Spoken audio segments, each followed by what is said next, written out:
নিয়ামতের সাথে অতিবাহিত করার পর আল্লাহ পাকের মহান হুকুম জুমার নামাজ আদায় করার লক্ষ্যে ফরজ নামাজের অপেক্ষায় বসে কোরআন ও হাদিসের আলোচনা সামান্য সময় মুজাকরা করার তৌফিক দান করেছেন। এজন্য সকলেই শুকরিয়াতান বলি আলহামদুলিল্লাহ। আল্লাহ পাক রব্বুল আলামিন দুনিয়ার মধ্যে যা কিছু সৃষ্টি করেছেন সর্বশ্রেষ্ঠ সৃষ্টিগুলোর মধ্যে একটা হচ্ছে আল কোরআন, কোরআনে কারীম। মুহাম্মদুর রাসূলুল্লাহ সাল্লাল্লাহু আলাইহি ওয়াসাল্লামের মাধ্যমে আল্লাহ পাক রব্বুল আলামিন এই কোরআন তার উম্মতের কাছে পৌঁছে দিয়েছেন, তার বান্দাদের কাছে পৌঁছে দিয়েছেন। কোরআনের ফজিলত অত্যন্ত বেশি, অত্যন্ত গুরুত্বপূর্ণ। আল্লাহ রাসূল সাল্লাল্লাহু আলাইহি ওয়াসাল্লাম হাদিসের মধ্যে বলেন, যামিনাল্লাহু লিমান ইত্তাবাআল কোরআন, যে বান্দা কোরআনকে অনুসরণ করে, কোরআনের পথে চলে, আল্লাহ পাক রব্বুল আলামিন তার দুইটা দায়িত্ব নিয়ে নেন। কয়টা দায়িত্ব নেন? এক নাম্বার, আল্লাহ ইয়াদুল্লাহ, দুনিয়ায় থাকতে সে কখনো পথভ্রষ্ট হবে না। তার হেদায়েতে থাকার দায়িত্ব সম্পূর্ণ নিয়ে নেন কে? আল্লাহ। দুই নাম্বার, ওয়ালা ইয়াশকা, সে দুর্ভাগা হবে না। দুর্ভাগ্য সৌভাগ্য এগুলো হয় সাধারণত আখেরাতে। যে ব্যক্তি আখেরাতে জান্নাত পাবে সে সৌভাগ্যবান, আর যে বিচার কার্যে আল্লাহ পাক রব্বুল আলামিনের সামনে লজ্জিত হবে, জাহান্নামী হবে, সে দুর্ভাগ্য, তার দুর্ভাগ্য। এই জন্য আল্লাহ রাসূল বলতেছেন তার দুইটা দায়িত্বের এক নাম্বার দায়িত্ব হচ্ছে সে যতদিন দুনিয়ার মধ্যে থাকবে তার হেদায়েতের দায়িত্ব নিয়ে নেন আল্লাহ, এক নাম্বার দায়িত্ব। দুই নাম্বার দায়িত্ব, আখেরাতে আল্লাহ পাক রব্বুল আলামিন তাকে নিরাশ করবেন না, হতভাগা বানাবেন না, সৌভাগ্যবান বানায় দিবেন, অর্থাৎ জান্নাতের মেহমান বানায় দিবেন। এই জন্য কোরআনের ফজিলত অনেক বেশি। তা আমরা দৈনন্দিন জীবনে দেখা যায় ব্যস্ততার কারণে হোক, যে কারণে হোক, কোরআন থেকে অনেক বেশি দূরে, কোরআন থেকে অনেক বেশি দূরে। কোরআন তেলাওয়াত আমাদের হয়ই না।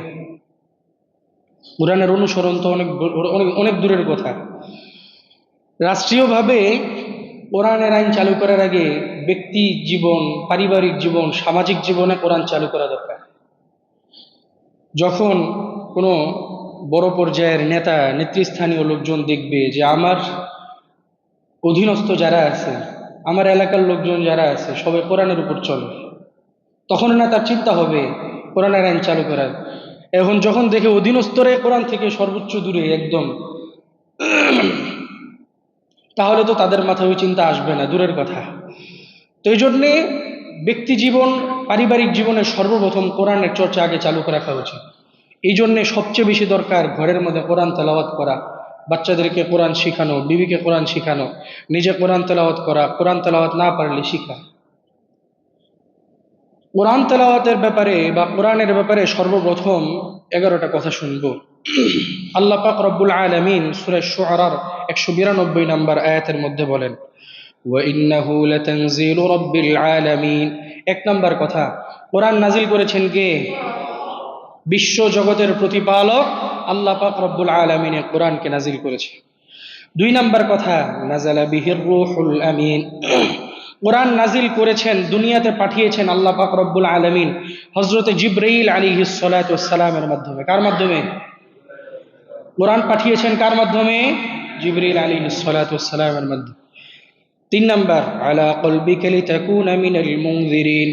কোরআন পাঠিয়েছেন, অবতীর্ণ করেছেন মুহাম্মদুর রাসূলুল্লাহ সাল্লাল্লাহু আলাইহি ওয়াসাল্লামের উপর। কেন?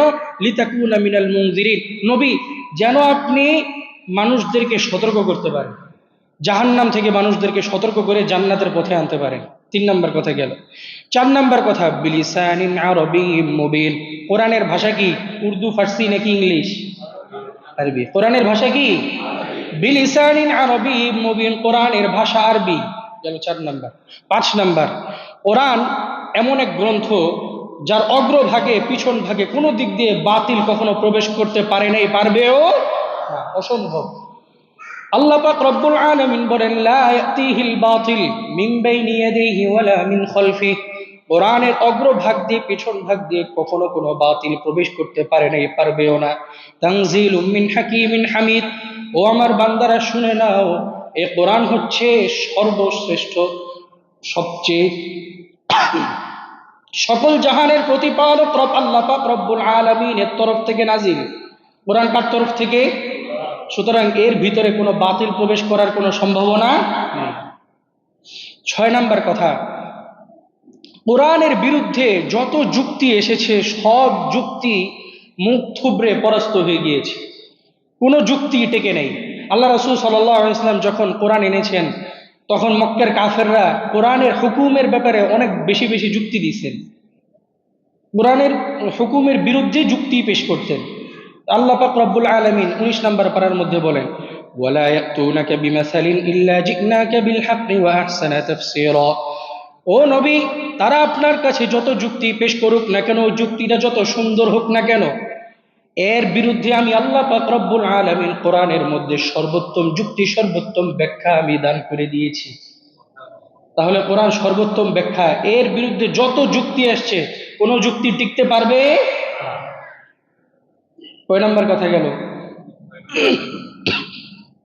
6 নাম্বার। 7 নাম্বার কথা, কোরআন নূর। কোরআন কি? সবাই বলেন না, কোরআন কি? নূর। কোরআনে কারীমে আল্লাহ পাক রব্বুল আলামিন বলেন, ওয়ালাকিন জাআলনাহু নূরা, কোরআনকে আমি নূর হিসাবে তোমাদের কাছে দিয়েছি, কোরআনকে আমি নূর বানিয়েছি। নাহদি বিহি মান নাশাউ মিন ইবাদিনা, যে কোরআনের কাছে যদি কোনো বান্দা আসে, আমি যদি আমার ওই বান্দাকে চাই হেদায়েত দিয়ে দিই। কোরআন এমন এক নূর, যে নূরের কাছে আসলে আমি আমার বান্দাকে হেদায়েত দিয়ে দিই। কয় নাম্বার গেল? 7 নাম্বার। 8 নাম্বার, কোরআন হেদায়েত, রহমত, শিফা। কয়টা বললাম? 3টা। হেদায়েত, রহমত, শিফা। কোরআনে কারীম আল্লাহ বলেন, ইয়া আইয়ুহান নাস, হে মানব জাতি, কদ জাআতকুম মাউইযাতুম মির রাব্বিকুম, আল্লাহ পাক রব্বুল আলামিন তোমাদের রবের পক্ষ থেকে এমন একটা কোরআন তোমাদের নিকট এসেছে। ওয়া শিফাউল লিমা ফিস সুদূর, যে কোরআনটা তোমাদের অন্তরের মধ্যে যত রোগ ব্যাধি আছে সকল রোগ ব্যাধির আরোগ্য। ওয়া হুদাও ওয়া রাহমাতুল লিল মুমিনিন, কোরআন হেদায়েত, কোরআন রহমত মুমিনদের জন্য। কাদের জন্য? মুমিনদের জন্য। এই জন্য ঘরের মধ্যে যদি কোরআন তেলাওয়াত হয়, ওই ঘরটা রহমত দিয়ে ভরপুর করে দেন কে? আল্লাহ। এই জন্য শর্ত হইল কোরআন তেলাওয়াত করতে হবে। কয় নাম্বার গেল? 7 নাম্বার না 8? হ্যাঁ 8। 9 নাম্বার, হযরত আদম আলাইহিস সালাতু ওয়াস সালাম থেকে শুরু করে কিয়ামত পর্যন্ত যদি সকল মানুষ এবং জিন মিলে যায়, এরপরে যদি একটা কোরআন বানাতে চায়, পারবে? সবাই বলেন না, পারবে?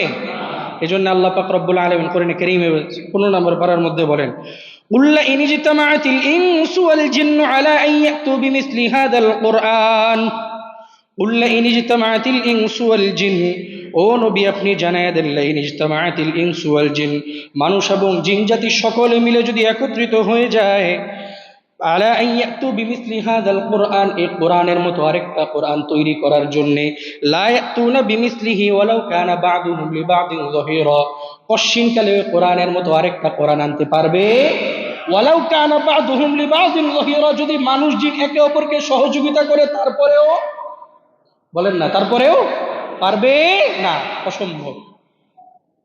গেল কয় নাম্বার? হ্যাঁ 9 নাম্বার। আল্লাহ রাসূল সাল্লাল্লাহু আলাইহি ওয়াসাল্লামের জামানায় যখন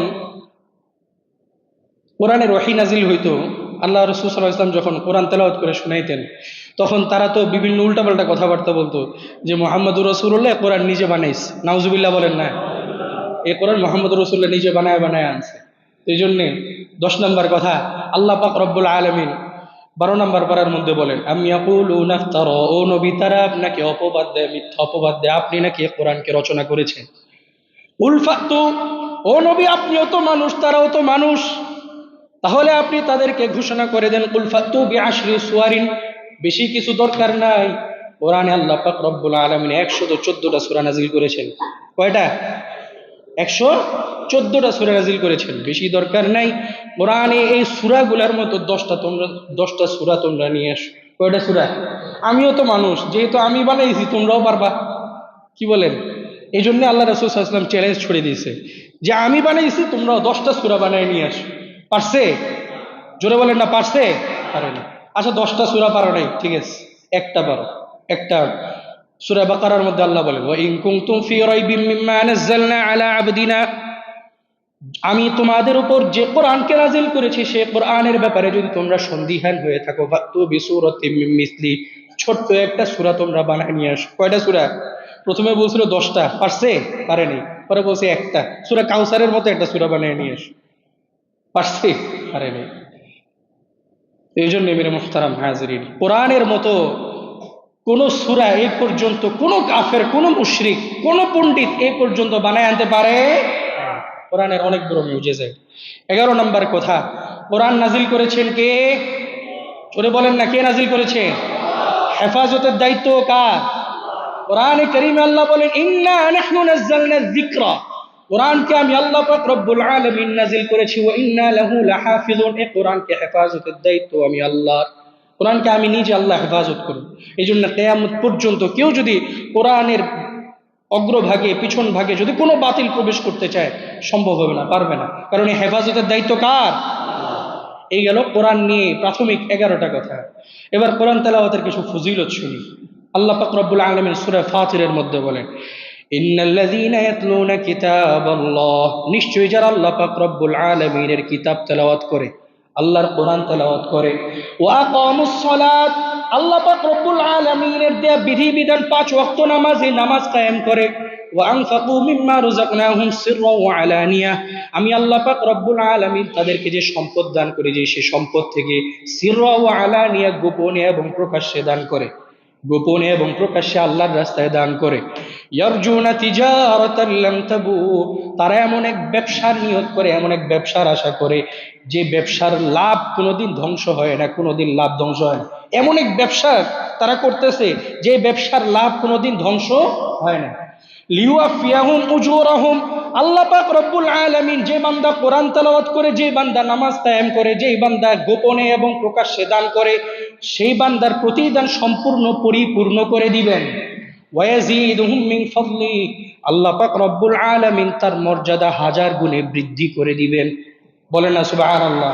তাহলে কোরআন তেলাওয়াত করলে ফায়দা কি? 1 নাম্বার, সে যে ব্যবসা করতেছে সেই ব্যবসা কোনোদিন লস হবে না। আর দুনিয়ার ব্যবসা না, কিসের ব্যবসা?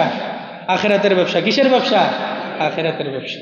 আহারে, আমাদের মুসলমানদেরকে এখন যদি বলা হয় যে পরীক্ষায় যারা ব্যবসায়ী আছে তাদেরকে যদি বলা হয়, তুমি এই তোমার সামনে 2টা ব্যবসা দেয়া হলো, তুমি কোন ব্যবসায় লাভবান হতে চাও? কোন ব্যবসায় বলবে বলেন তো? দুনিয়ার না আখিরাতের? দুনিয়ারটা বলবে। আমরা আমাদের ইমানটারে সামান্য পরিমাণ মানে একটু পরিমাণ গুরুত্ব দিই না ইমানটাকে। নিজের বড় ফোনটা যেরকম ভাবে মানুষ হেফাজত করে, ইমানটাকে সেরকম ভাবে হেফাজত করে না, নিরাপত্তা দেয় না। একটা ফোন হেফাজত করার জন্য ব্যাক কভার লাগে, উপরে একটা গ্লাস পেপার লাগে, মানে গ্লাস পেপারটা তাও ভালো হইতে হবে, জায়গায় জায়গায় খুঁজে যে ফোনটা হাত থেকে পড়ে গেলে যেন না ভেঙে যায়, কত নিরাপত্তা। অথচ ইমানটার এতটুকু নিরাপত্তা দেয়? বলেন না দেয়?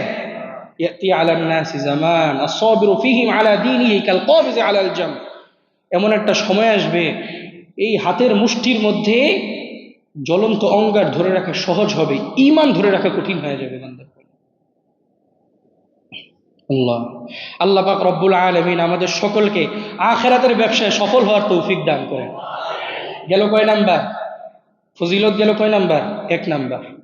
2 নাম্বার, এই যে আমরা মসজিদে আসি না, আল্লাহ রাসূল সাল্লাল্লাহু আলাইহি ওয়াসাল্লাম একবার সাহাবায়ে কেরামদেরকে সামনে রেখে প্রশ্ন করতেছে, আফালা ইউহিব্বু আন ইয়াগদু আহাদুকুম ইলা মুতহান, ও আমার সাহাবায়ে কেরামের দল, তোমাদের যদি কাউকে বলা হয় তোমরা মুতহান নামক হাটের মধ্যে যাও। মুতহান হলো মদিনার সবচেয়ে দামি হাট ছিল, সবচেয়ে দামি, ওখানে সবচেয়ে দামি পশু পাওয়া যেত আর কি, কোরবানির পশু বলেন, যে কোনো পশু ওখানে পাওয়া যেত।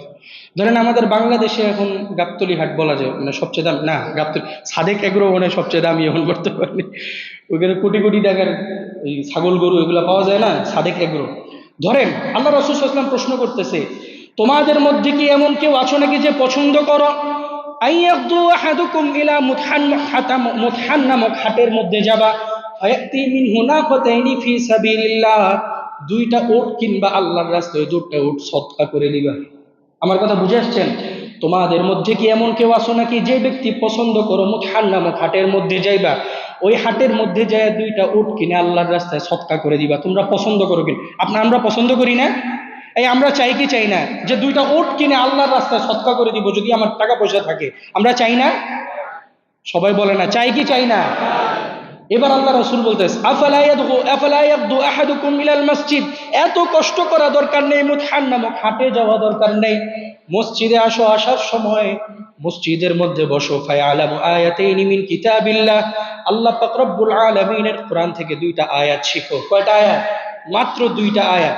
খায়রুম মিন নাকাতাইনি ফি সাবিলিল্লাহ, মুতহান নামক হাটের মধ্যে গিয়ে দুইটা ওট ক্রয় করার পর আল্লাহর রাস্তায় সদকা করে দিলে যে সওয়াব, মসজিদে এসে যদি দুইটা আয়াত শিখো, আল্লাহ পাক রব্বুল আলামিন তার চেয়ে বেশি সওয়াব তোমার আমলনামায় লিপিবদ্ধ করে দিবেন। আগে খালি মসজিদে গল্প করার লেগে, নামাজের আগ মুহূর্তে সুন্নত পড়া বড়র বড় রাজনৈতিক আলাপ, দুনিয়ার আলাপ নামাজের পরে আগে শুরু হয়ে যায়। দুইটা আয়াত শিখেন, প্র্যাকটিক্যালি এই আমলগুলো করেন, যে আমি দুইটা আয়াত শিখবো মসজিদে এসে, আল্লাহর রাস্তায় দুটো ওট সদকা করে দিলে যে সওয়াব, তার চেয়ে বেশি সওয়াব আল্লাহ আমার আমলনামায় দিয়ে দিবে। কেন এই সুযোগগুলো মিস করবো বলে? আল্লাহ পাক রব্বুল আলামিন আমল করার তৌফিক দান করে। গেল কয় নাম্বার ফজিলত? 2 নাম্বার। 3 নাম্বার ফজিলত, তিরমিজি শরীফের 2909 নাম্বার হাদিস, আল্লাহ রাসূল সাল্লাল্লাহু আলাইহি ওয়াসাল্লাম বলেন, খায়রুকুম মান তাআল্লামাল কুরআন ওয়া আল্লামা, তোমাদের মধ্যে সর্বশ্রেষ্ঠ হলো সেই ব্যক্তি, মান তাআল্লামাল কুরআন, যে কোরআন শিক্ষা করে, যে কোরআন কি করে? শিক্ষা করে। ওয়া আল্লামা, এবং অপরকে শিক্ষা দেয়, কোরআনের দাওয়াত দেয়। 1 নাম্বার, যে কোরআন শিক্ষা করে এবং অপরকে শিক্ষা দেয়, এই ব্যক্তি হচ্ছে আল্লাহ পাক রব্বুল আলামিনের কাছে সর্বশ্রেষ্ঠ ব্যক্তি। তাহলে মাদ্রাসার ছাত্ররা আল্লাহর কাছে সর্বশ্রেষ্ঠ ব্যক্তি, মাদ্রাসার ওস্তাদরা উলামায়ে কেরামরা আল্লাহর কাছে সর্বশ্রেষ্ঠ ব্যক্তি। কোনো সন্দেহ আছে? কোনো সন্দেহ আছে? কোনো সন্দেহ নেই, সর্বশ্রেষ্ঠ ব্যক্তি তার আল্লাহ পাক রব্বুল আলামিনের কাছে। তিরমিজি শরীফের 2910 নাম্বার হাদিস, আল্লাহ রাসূল বলেন, মান ক্বারাআ হারফান মিন কিতাবিল্লাহ, যে ব্যক্তি আল্লাহর কোরআন থেকে একটা হরফ শিক্ষা করে, কয়টা হরফ? একটা হরফ পড়ে, একটা হরফ পড়ে, খেয়াল করেন, যে ব্যক্তি আল্লাহর কোরআন থেকে একটা হরফ পড়ে, ফালাহু বিহি হাসানাহ, আল্লাহ পাক রব্বুল আলামিন তার আমলনামায় একটা সওয়াব দেন। কয়টা সওয়াব? সবাই এদিকে খেয়াল করেন, সওয়াব কয়টা হয়? একটা। আল হাসানাতু কামিসলি আশরি আমসালিহা, ওই একটা সওয়াবকে আল্লাহ পাক রব্বুল আলামিন বাড়াইতে বাড়াইতে 10টা সওয়াবে রূপান্তর করে দেন। আচ্ছা, এখানে কি আমি কোথাও বলছি বুঝা পড়লে না বুঝা পড়লে? কথা বলেন, আমি কি এখানে কোথাও বলছি যে বুঝা পড়লে সওয়াব আছে, না বুঝা পড়লে সওয়াব নেই? এরকম আমি হাদিসটা পুরোটাই বলে ফেলছি। এখানে কি কোথাও আছে বুঝা পড়লে সওয়াব, না বুঝা পড়লে সওয়াব নেই? কিছু আল্লাহর বান্দা আছে যে মিম্বারে বসে বসে বলে, দেখবেন কিছু আল্লাহর বান্দা আছে যে না বুঝে পড়লে নাকি কোরআনের মধ্যে কোনো সওয়াব নেই। নাউজুবিল্লাহ বলেন না, এটা সম্পূর্ণ অন্যায়, আল্লাহ রাসূল সাল্লাল্লাহু আলাইহি ওয়াসাল্লামের কথার বিরুদ্ধে কথা। কেউ যদি বুঝে পড়ে তাও সওয়াব, না বুঝে পড়লেও সওয়াব, না বুঝে পড়লেও সওয়াব। এই জন্য কথাবার্তা খুব বুঝে শুনে বলা উচিত। আল্লাহ রাসূল সাল্লাল্লাহু আলাইহি ওয়াসাল্লামের জন্য তিরমিজি শরীফের মধ্যে বলেন, ইন্নার রাজুলা লা ইয়াতাকাল্লামু বিল কালিমাহ, মানুষ মাঝে মাঝে এমন কিছু কথা বলে ফেলে, লা ইয়ারা বিহা বাসা, চামড়ার মুখ থেকে কথাটা বের হয়ে যায়, কিছু মনেই করেন এই কইছি, অথচ আল্লাহ রাসূল বলেন, ইয়াহউই বিহা ৭০ খরিফান ফিন্নার, ওই কথার মাধ্যমে ওই আল্লাহর বান্দা জানে না জাহান্নামের মধ্যে সে ৭০ গজ নিচে তার জায়গায় অবস্থান করে নিয়েছে। নাউজুবিল্লাহ বলেন। মানুষ কথা বলে যখন মনেই করে না যে আমি কথাটা বলছি, অথচ এই কথাটা কত গভীরে চলে গেছে, কত খারাপ হয়ে গেছে। আল্লাহ পাক রব্বুল আলামিন কথার মাধ্যমে জাহান্নামে ৭০ গজ নিচে তার জায়গা করে দেন। অন্য হাদিস আল্লাহ রাসূল বলেন, ওয়াইলুল্লাযী ইউহাদ্দিস লিইউদহিকা বিহিল কওম ফায়াকযিবু ফীহি, আল্লাহ পাক রব্বুল, আল্লাহ রাসূল সাল্লাল্লাহু আলাইহি ওয়াসাল্লাম বলেন, কিছু বক্তা আছে মিম্বারের মধ্যে বসলে, ওয়াজের মঞ্চের মধ্যে বসলে মানুষকে হাসানোর জন্য মিথ্যা কথা বলে, আছে না নাই? জোরে বলেন, আছে না নাই? এই বক্তা বাংলাদেশে কম না বেশি? ইউটিউবে ঢুকলে অভাব নেই, দেখবেন দুনিয়ার মিছা কথা মানুষের হাসানোর জন্য। আর মানুষও হাসতেছে, দেখবেন। আর ফানি ভিডিও লেখলে ইউটিউবের মধ্যে ওই দিন দেখলাম এই ওয়াজ চলে আসে, নাউজুবিল্লাহ বলে না। অথচ ওয়াজ আল্লাহ পাক রব্বুল আলামিন, আল্লাহ রাসূল সাল্লাল্লাহু আলাইহি ওয়াসাল্লাম দুজনেই কিন্তু উম্মতকে, বান্দাকে ওয়াজ করছে, নসিহত করছে। আল্লাহ পাক রব্বুল আলামিন কোরআনের মাধ্যমে ওয়াজ করছে, আল্লাহ রাসূল হাদিসের মাধ্যমে ওয়াজ করছে। অথচ এই ওয়াজটাকে কি পরিমাণ নিচু পর্যায়ে নিয়ে গেছে তারা। হযরত মুআয ইবনে জাবাল আল্লাহর হাবিব সাল্লাল্লাহু আলাইহি ওয়াসাল্লামকে প্রশ্ন করে, ইয়া রাসূলুল্লাহ, ইন্না লামুআখাযুনা বিমা নাতাকাল্লাম, ওগো আল্লাহর হাবিব, আমরা যে মুখ থেকে যে কথাগুলো বলি, কথাগুলোর কারণে কিয়ামতের ময়দানে আমাদেরকে পাকড়াও করবে কিনা? আল্লাহর হাবিব সাল্লাল্লাহু আলাইহি ওয়াসাল্লাম বলেন, ওয়াহাল ইয়াকুব্বুন নাস ফিন নারি আলা উজুহিহিম আও আলা মানাখিরিহিম ইল্লা হাসাইদু আলসিনাতিহিম। ও মুআজ, কান খুলে শুনে নাও, কিয়ামতের ময়দানে অধিকাংশ মানুষদেরকে মুখের উপর ভর করে, পাটা উপর করে, জবানের উপর ভর করে করে জাহান্নামের মধ্যে নিক্ষেপ করা হবে, শুধুমাত্র জবান খারাপ কাজে ব্যবহার করার জন্য। নাউজুবিল্লাহ বলেন, আরো জোরে বলেন না নাউজুবিল্লাহ। জবানের উপর ভর করে বহু মানুষকে জাহান্নামের মধ্যে নেওয়া হবে, তাদের জবানটা একমাত্র খারাপ কাজে ব্যবহার করার জন্য, দুনিয়ার মধ্যে খারাপ কাজে ব্যবহার করছে। এই জন্যে কথাবার্তা বলার সময় খুব হুশ করে কথাবার্তা বলা। গেল কয় নাম্বার ফজিলত? 4 নাম্বার। 5 নাম্বার ফজিলত, হযরত ওমর ইবনুল খাত্তাব রাদিয়াল্লাহু তাআলা আনহু, তিনি তার অনেক বড় একজন শিষ্যকে মক্কার গভর্নর বানিয়েছেন। তাকে গভর্নর বানানোর পরে একদিন তার সঙ্গে দেখা হয়েছে উসফান নামক জায়গায়। তিরমিজি শরীফের হাদিস, এই হাদিসের মধ্যে বলেন, লাকিয়া ওমর ইবনুল খাত্তাব রাদিয়াল্লাহু তাআলা আনহু বিউসফান, মক্কার গভর্নরের সাথে আল্লাহর হাবিব সাল্লাল্লাহু আলাইহি ওয়াসাল্লামের সাহাবী হযরত ওমর ইবনুল খাত্তাব রাদিয়াল্লাহু তাআলা আনহুর উসফান নামক জায়গার মধ্যে দেখা হইল। তিনি তো আমিরুল মুমিনিন, বাদশাহ, অর্ধ জাহানের বাদশাহ। তো তার সাথে ওই মক্কার গভর্নরের সাথে দেখা হয়েছে। মক্কার গভর্নরের সাথে দেখা হওয়ার পরে উসফান নামক জায়গায়, ওয়াকানা ওমর ইবনুল খাত্তাব রাদিয়াল্লাহু তাআলা আনহু ইস্তা'মালাহু আলা মক্কা, হযরত ওমর ইবনুল খাত্তাব রাদিয়াল্লাহু তাআলা আনহু ওই ব্যক্তিকে মক্কার গভর্নর বানিয়েছিলেন। ক্বালা ওমর ইবনুল খাত্তাব তারে ডাক দিয়ে বললেন, মান ইস্তাখলাফতা আলা আহলিল ওয়াদি, মক্কার আশেপাশের এলাকাগুলোর নেতা তুমি কারে বানাইছো? তারে প্রশ্ন করছে, মক্কার আশেপাশে যে এলাকাগুলো আছে এই এলাকার নেতা কারে বানাইছো? ওই ব্যক্তি উত্তর দেয়, আমিরুল মুমিনিন ইবনু আবজাকে আমি মক্কার আশেপাশের নেতা বানিয়েছি। ক্বালা ওমর ইবনুল খাত্তাব ডাক দিয়ে বলে, মান ইবনু আবজা, ইবনে আবজাকে? ইবনে আবজারে তো চিনি না, ইবনে আবজাকে আবার কারে তুমি আবার মক্কার আশেপাশের এলাকার নেতা বানাইলা? উনি উত্তর দেয়, হুয়া রাজুলুম মিন মাওয়ালিনা, ওগো আমিরুল মুমিনিন, ওই ব্যক্তি হচ্ছে মুক্তকৃত দাসদের একজন। যেই দাসকে আজাদ করে দেয়া হয়েছে তাকে মাওয়ালি বলা হয়। তাকে কি বলা হয়? মাওয়ালি। তাকে আজাদ করে দেয়া হয়েছে, সে আগে কৃতদাস ছিল।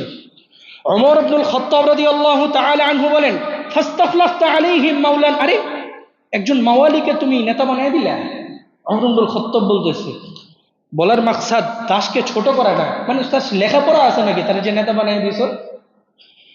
ওই ব্যক্তি উত্তর দেয়, আমিরুল মুমিনিন, তার 3টা গুণ। তার গুণ কয়টা? জোরে বলেন না, গুণ কয়টা? 1 নাম্বার, ইন্নাহু কারিউন লিকিতাবিল্লাহ, সে ব্যক্তি আল্লাহ পাক রব্বুল আলামিনের কোরআন তেলাওয়াত করতে জানে। বলেন না সুবহানাল্লাহ। কোরআন তেলাওয়াতের গুণ থাকার কারণে তার নেতা বানিয়ে দিয়েছে। 2 নাম্বার, ওয়া আলিমুন বিল ফারাইজ, আল্লাহ পাক রব্বুল আলামিনের বিধিবিধান সম্পর্কে সে ব্যক্তি খুব বেশি জ্ঞানী। আল্লাহ পাক রব্বুল আলামিনের বিধিবিধান সম্পর্কে সে ব্যক্তি জানে। 3 নাম্বার, ওয়াকাদিয়ান, কোরআন হাদিসের উপর ভিত্তি করে সে ব্যক্তি আল্লাহ পাক রব্বুল আলামিনের কোরআনের উপর ভিত্তি করে, আল্লাহ রাসূলের হাদিসের উপর ভিত্তি করে বিচার কার্য ফয়সালা করতে সক্ষম। এই জন্য আমি তাকে আমার আশেপাশের এলাকাগুলোর নেতা তাকে হিসাবে নির্বাচন করে দিয়েছি। হযরত ওমর ইবনুল খাত্তাব রাদিয়াল্লাহু তাআলা আনহু বলেন, আমা ইন্না নাবিয়াকুম সাল্লাল্লাহু আলাইহি ওয়াসাল্লাম ক্বাল, এই জন্য তোমাদের নবী মুহাম্মদুর রাসূলুল্লাহ সাল্লাল্লাহু আলাইহি ওয়াসাল্লাম তার জীবদ্দশায় বলে গিয়েছিলেন, ইন্নাল্লাহা ইয়ারফাউ বিহাযাল কিতাবি আকওয়ামা, আল্লাহ পাক রব্বুল আলামিন এই কিতাবের মাধ্যমে কোন কওমকে, কোন জাতিকে সম্মানিত করে দিবেন। কোন কওমকে, কোন জাতিকে এই কোরআনের মাধ্যমে আল্লাহ পাক সম্মানিত করে দিবেন। ওয়ায়াদউ বিহি আখরিন, কোন জাতিকে, কোন কওমকে, কোন ব্যক্তিকে আল্লাহ পাক রব্বুল আলামিন এই কোরআনের মাধ্যমে আবার দুনিয়ার মধ্যে লাঞ্ছিত করবেন। কি করবেন? লাঞ্ছিত করবেন। আচ্ছা, একটা ব্যক্তি সম্মানিত নাকি লাঞ্ছিত এটা বোঝা যাবে তো কোরআন পড়লে? কি বলেন, বোঝা যাবে না? এই ব্যক্তি সুদ খাইলে সে সম্মানিত না লাঞ্ছিত? জোরে বলেন, সম্মানিত না লাঞ্ছিত? ঘুষ খাইলে সম্মানিত না লাঞ্ছিত? যাকাত দিলে সম্মানিত না লাঞ্ছিত? লাঞ্ছিত কইছে কি আবার? সম্মানিত। কি 5 ওয়াক্ত নামাজ পড়লে সম্মানিত না লাঞ্ছিত? চোখের জেনা করলে সম্মানিত না লাঞ্ছিত? লাঞ্ছিত। এই যে কোরআন সবকিছু তো আপনারা বলে ফেললেন, এই সব কিসের কথা? কোরআনের কথা। সব কিসের কথা ভাই? কোরআনের কথা। তো ওমর রাদিয়াল্লাহু তাআলা বলতেছে, আরে তুমি একটা দাস রে, একটা গোলাম রে তুমি নেতা বানিয়ে দিছো। এটা তো আল্লাহ রাসূল সাল্লাল্লাহু আলাইহি ওয়াসাল্লাম বলে গেছেন যে কোরআনের মাধ্যমে একমাত্র কোরআন তেলাওয়াত করতে জানে, আল্লাহ রাসূলের ফরজ বিধি, আল্লাহ পাক রব্বুল আলামিনের হুকুম আহকামগুলো, ফরজ বিধি বিধানগুলো সে জানে। এই জন্য আল্লাহ পাক রব্বুল আলামিন দেখেন তাকে কি মর্যাদা দান করছেন, মক্কার আশেপাশের এলাকাগুলোর নেতা বানিয়ে দিয়েছেন। গেল কয় নাম্বার? 5 নাম্বার। 6 নাম্বার, আল্লাহ রাসূল সাল্লাল্লাহু আলাইহি ওয়াসাল্লাম বুখারীর হাদিসের মধ্যে বলেন, মাসালুল মুমিনিল্লাযী ইয়াকরাউল কুরআনা কামাসালিল উতরুজ্জাহ। খেয়াল করেন হাদিসটা, যে মুমিন কোরআন তেলাওয়াত করে সেই মুমিন আল্লাহর কাছে মিষ্টি কমলার মতো। কিসের মতো? কয়েকজন বলছে, সবাই বলেন কিসের মতো? মিষ্টি কমলার মতো। যে মুমিন কোরআন তেলাওয়াত করে সেই মুমিন আল্লাহর কাছে কিসের মতো? মিষ্টি কমলার মতো। রিহুহা তাইয়িবুন, ওই কমলা যখন ছিলা হয়, কমলা যখন সামনে জোরে 2 হাত দিয়ে ছিলা হয়, রিহুহা তাইয়িবুন, ঘ্রাণটা বড় চমৎকার, ওয়া তা'মুহা তাইয়িবুন, স্বাদটাও বড় মিষ্টি, মুখে দিলে স্বাদটাও বড় মিষ্টি, মিষ্টি কমলা। কেন? যে মুমিন কোরআন তেলাওয়াত করে তার উপরেও ফিটফাট, ভিতরেও ফিটফাট, উপরেও সুন্দর, ভিতরেও সুন্দর। কোরআন তেলাওয়াত করতেছে মাশাআল্লাহ, সে তো ভালো মুমিন, দেখতে দেখা যেতেছে সুন্দর, আবার ভিতরেও ঈমান থাকার কারণে সে সুন্দর। ওয়া মাসালুল মুমিনিল্লাযী লা ইয়াকরাউল কুরআন, যে মুমিন ঈমান আনার পরেও কোরআন তেলাওয়াত করে না, কামাসালিত তামর, সে হইল খেজুরের মতো। কিসের মতো? সবাই বলে না কিসের মতো? লা রিহা লাহা, যার কোনো ঘ্রাণ নাই, খেজুরের কোনো ঘ্রাণ নাই। ওয়া তা'মুহা তাইয়িবুন, কিন্তু স্বাদটা বড় মিষ্টি। যে মুমিন ঈমান আছে ভিতরে কিন্তু কোরআন তেলাওয়াত করে না, 5 ওয়াক্ত নামাজ পড়ে, অন্যান্য আমল করে ঠিকঠাক, কোরআন তেলাওয়াত করে না, উপরে ফিটফাট না, কোরআন তেলাওয়াত করে না, উপরে সুন্দর দেখা যায় না, কিন্তু ভিতরে ঈমান থাকার কারণে বড় সুন্দর।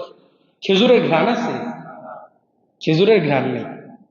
এরপরে ওয়া মাসালুল মুনাফিকিল্লাযী ইয়াকরাউল কুরআন কামাসালির রাইহানা, যেই মুনাফিক কোরআন তেলাওয়াত করে সেই মুনাফিক হইল শস্য ফুলের মতো। কিসের মতো? শস্য ফুলের মতো। যে মুনাফিক কোরআন তেলাওয়াত করে সেই মুনাফিক কিসের মতো? সব ভুলে খাইছে। যে মুমিন কোরআন তেলাওয়াত করে সেই মুমিন কিসের মতো?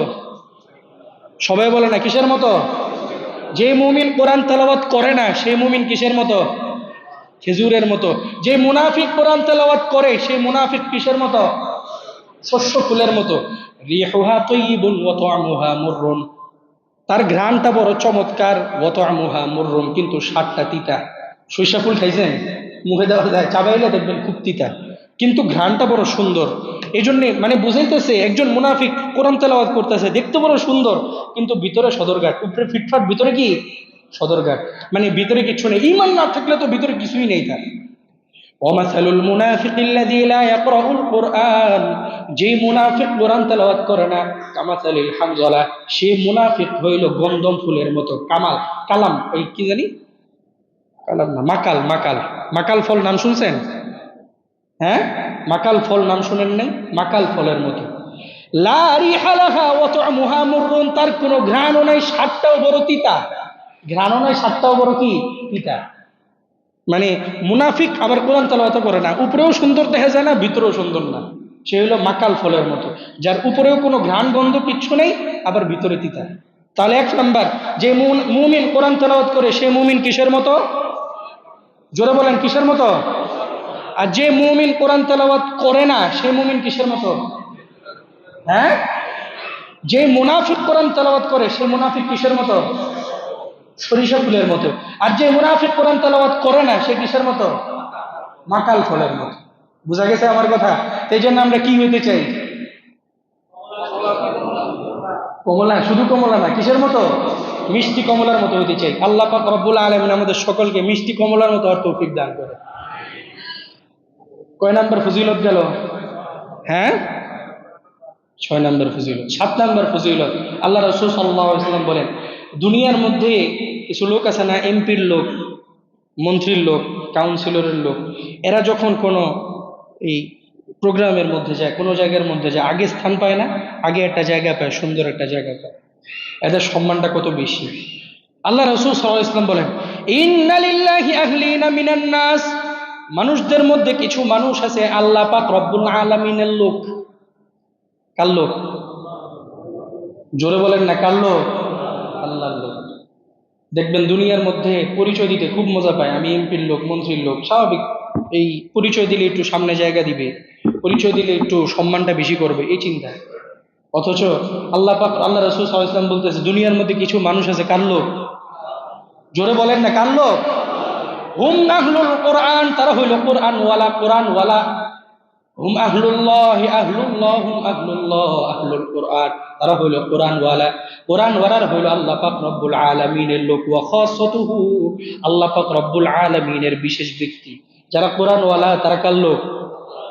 আপনি কার লোক? মানে প্রশ্ন করলে এমপির লোক, মন্ত্রীর লোক, বড় বড়, আমি কিন্তু তুচ্ছতাচ্ছিল্য করতেছি না, বলতেছি এই লোক সেই লোক। আর কোন আলেমকে প্রশ্ন করলে সে বলবে আমি কার লোক?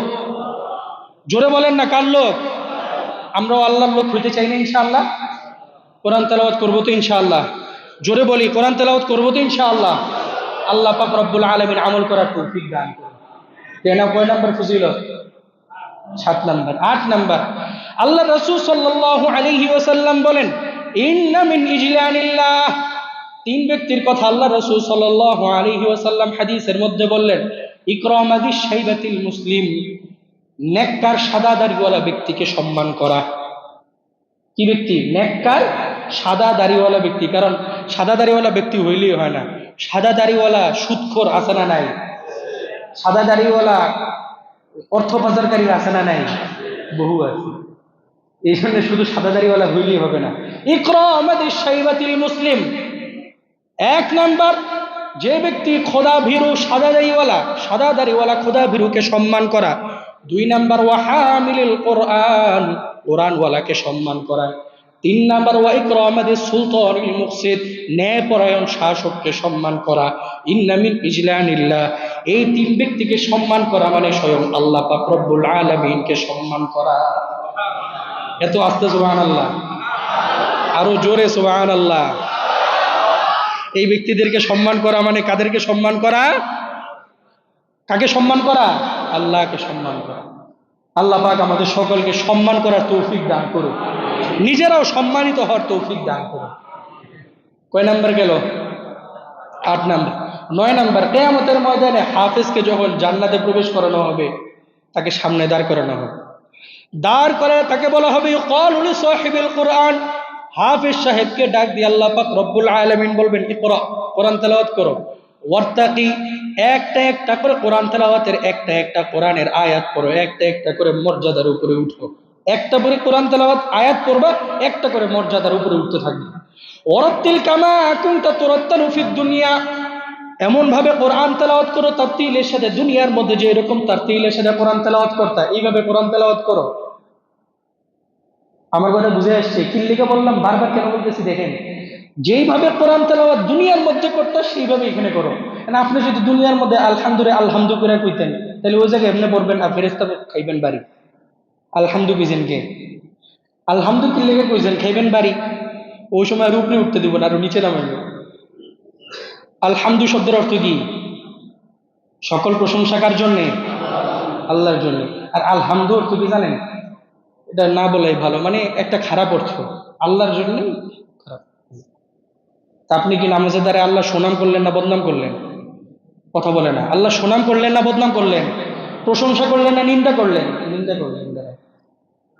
এই জন্য আমাদের ওস্তাদ একজন বলতো মাঝে মাঝে যে আমরা যে নামাজ পড়ি, নামাজ পড়ার পর নতুন করে আবার ঈমান আনা উচিত, আমাদের আবার ঈমান আনা উচিত। এই জন্যই আমাদের কোরআন তেলাওয়াত সহি নেই, নামাজও সহি হইতেছে না। অনেকে বলে, হুজুর আল্লাহ মাফ কেন মাফ করবে আল্লাহ? আপনি জানেন না, একটা আছে আপনি মৃত্যুর আগ মুহূর্তে কাফের থেকে মুসলমান হয়েছেন, আপনি সময় পান নাই কোরআন সহি করার জন্য, আল্লাহ এটা মাফ করতে পারে। কিন্তু আপনি মাশাল্লাহ জন্মসূত্রেই মুসলমান, ছোটবেলা থেকে মুসলমানের ঘরে জন্ম নিয়েছেন, বালেগ হওয়ার পরে মাশাল্লাহ ব্যবসা করতেছেন, টাকা পয়সা ইনকাম করতেছেন, এতটুকু বুদ্ধি হয় না কোরআন সহি করতে হবে, কোরআন সহি করে নামাজ পড়তে হবে? তাহলে আল্লাহ কেন মাফ করবে? এই কথাটা আমার, কেন মাফ করবে আল্লাহ? যারা বলেন আল্লাহ মাফ করে দিবে, কেন মাফ করবে?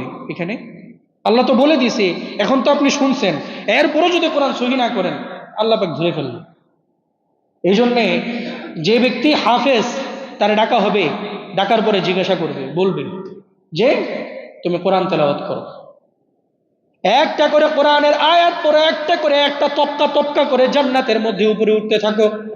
فإن منزلتك آخر آية تقرأها فإن منزلتك عند آخر آية تقرأها তোমার শেষ জায়গা হচ্ছে তুমি যে শেষ আয়াতটা পড়বা, শেষ জায়গাটাই হচ্ছে তোমার সেই জায়গা। তুমি যদি মিনাল জিন্নাতি ওয়ান নাস পড়তে থাকো, ওই জায়গা পর্যন্ত তোমার জায়গা। কোরআনের আয়াত কয়টা? ৬,৬০০ ৬,২৩৬টা। ৬,২০০ সবাই বলেন ৬,২০০ কত? ৩৬টা। এটা বললেন ভাই, আল্লাহর ওয়াস্তে ৬,৬৬৬ এগুলো বললেন না, এটা ভুল কথা। এটা মিলানোর জন্য বলে ফেলে, কিন্তু যারা এটা বলে সম্পূর্ণ ভুল বলে। আপনার যদি বিশ্বাস না হয়, যে জুমার পর থেকে কোরআন শরীফ নিয়ে গুণা শুরু করেন। প্রত্যেকটা সূরার শুরুতে ওই যে লেখা আছে এই সূরার আয়াত কয়টা, ওগুলা গুনেন, তারপরে এই কথা বললেন না ৬,৬৬৬। ওই কয়েকদিন আগে এক বাউল শিল্পী সে নাকি বলে বসছে যে আমি নিজে শুনছি এটা ৬,৬৬৬ আয়াত থাকলে তাহলে কোরআনের মধ্যে তো ৬,৬৬৬টা নাই, ৬,২৩৬। তার মানে বাকি আয়াতগুলো গেল কই? এই আয়াতগুলোর মধ্যে আল্লাহ পীর মুর্শিদার গান নিয়ে গেছিল, মোল্লারা এই আয়াতগুলো সরাই দিয়েছে। বলেন না নাউজুবিল্লাহ। মানে এই আয়াত নিয়ে নাকি হ্যাঁ পীর মুর্শিদ নিয়ে আল্লাহ কইছিল, মোল্লারা নাকি এই আয়াতগুলো সরাই দিয়ে ৬,২৩৬টা বানিয়ে দিয়েছে। আমি নিজের কানে শুনছি এটা। তো এই জন্য মেহরবানি করে উল্টাপাল্টা যেগুলা এই কথাগুলো, এগুলা কখনো আমরা বলবো না। আল্লাহ পাক বুঝার তৌফিক দান করুক। গেল কয় নাম্বার ফজিলত? ৯ নাম্বার ফজিলত। ১০ নাম্বার ফজিলত, কোরআনে কারীমের ব্যাপারে আল্লাহ রাসূল সাল্লাল্লাহু আলাইহি ওয়াসাল্লাম বলেন, ইন্নাল কুরআনা ইয়ালকা সাহিবাহু ইয়াউমাল কিয়ামাহ। কিয়ামতের ময়দানে আল্লাহ পাক রব্বুল আলামিন হিনা ইনশাক্কুল কবরু আনহু, যখন বান্দাদেরকে কবর ফেটে উঠাবে, কবর ফেটে যখন বান্দাকে দাঁড় করাবে, হাসরের ময়দান যখন কায়েম হবে, ইন্নাল কুরআনা ইয়ালকা সাহিবাহু ইয়াউমাল কিয়ামাতি কার-রাজুলিশ শাহিব। বান্দারা যখন হতাশ হয়ে যাবে, কিয়ামতের ময়দান দেখে যখন বান্দারা থরথর করে কাঁপতে থাকবে, যেই বান্দা কোরআন তেলাওয়াত করত সেই বান্দার সাথে যখন কোরআনটা তখন সেই বান্দার সাথে সাক্ষাৎ করবে। বলেন না সুবহানাল্লাহ। কোরআন সেই বান্দার সাথে সাক্ষাৎ করবে। সাক্ষাৎ করার পর ডাক দিয়ে বলবে, হাল তা'রিফুনি, আমারে চিনছো? কে বলবে? কোরআন বলে, আমারে চিনছো? ওই ব্যক্তি বলবে, লা মা আ'রিফুকা, না আমি তোমাকে চিনি না। কোরআন তখন ডাক দিয়ে বলবে, আনা সাহিবুকাল কোরআন, আমি হলো সেই কোরআন, যে কোরআন তুমি দুনিয়ার মধ্যে থাকতে তেলাওয়াত করতা। আল্লাযী আজমাতুকা ফিল হাওয়াজির, আমি সেই কোরআন, যে কোরআন তুমি দুনিয়ার মধ্যে দিনের বেলা তেলাওয়াত করতে যে পিপাসার্থ ছিল, পানি পান করতে পারো নাই। ও আসহারতু লাইলাতাক, রাতের পর রাত তুমি জাগ্রত থেকে আমাকে তেলাওয়াত করেছো, আমি সেই কোরআন। এই কথা বলার পর ওয়ায়ুতা মুলকাল জান্নাতি বিয়ামিনিহি, কোরআনওয়ালাকে ওই সময় জান্নাতের একটা রাজত্বের চাবিকাঠি আল্লাহ পাক রব্বুল আলামিনের মাধ্যমে কোরআন ওই বান্দার হাতে দিয়ে জান্নাতের মেহমান বানিয়ে দিবে। শুধু তাই না, ওয়াল খুলদা আন ইয়াসারিহি, জান্নাতের মধ্যে যেন চিরস্থায়ীভাবে বসবাস করতে পারে তার বাম হাতে একটা সার্টিফিকেটও দিয়ে দিবে। শুধু শেষ হয় নাই, ওয়ায়ুদউ আলা রাসিহি তাজাল ওয়াকার, ওই বান্দার মাথার মধ্যে একটা আল্লাহ পাক রব্বুল আলামিন নূরের একটা মুকুট পরাইয়া দিবেন। কোরআনওয়ালার মাথায় একটা কি পরাইয়া দিবেন? জোরে বলেন না, কি পরাইয়া দিবেন? নূরের মুকুট পরাইয়া দিবেন। এই জন্য কোরআন পড়া দরকার আছে না নাই? জোরে বলেন না, আছে না নাই? এই জন্য কোরআনের উপর আমল করবো তো ইনশাআল্লাহ, কোরআন পড়বো ইনশাআল্লাহ। যারা কোরআন শিখি নেয়, অনেক আল্লাহর বান্দা আছে ৫ ওয়াক্ত নামাজ পড়েন, কিন্তু কোরআন ধরতে গেলে একজনেরও সহি নেই। এমন মুসলমান আছে অভাব নাই, রমজান মাসেই এই যে কোরআন শরীফটা পড়ে, এই রমজানের পর যে কোরআন শরীফটা উঠায় আর একবারও ধরে না, একবারও ধরে না। এমন কয়জন আছে খুঁজলে পাওয়া যাবে যে প্রতিদিন নিম্নে কিছু হইলো কোরআন তেলাওয়াত করে? আছে কি ওরকম? দিকে হাত তুলে দেখান তো, যে আমি আলহামদুলিল্লাহ প্রতিদিন কোরআন তেলাওয়াত করি। মাশাআল্লাহ, ১ জন ২ জন ৩ জন আবশ্যক আছে না? আর এই কয়জনই। তা আমরা সবাই মুসলমান না? কি বলেন, মুসলমান না আমরা? জোরে বলেন, আমরা মুসলমান না? তা আমাদের সম্পর্ক কোরআনের সাথে হওয়া দরকার আছে না? এই জন্য সবাই কোরআন তেলাওয়াত করবো তো ইনশাআল্লাহ। জোরে বলি ইনশাআল্লাহ। আল্লাহ পাক রব্বুল আলামিন আমল করার তৌফিক দান করুন। ওয়া আখিরু দাওয়ানা আলহামদুলিল্লাহি রাব্বিল আলামিন।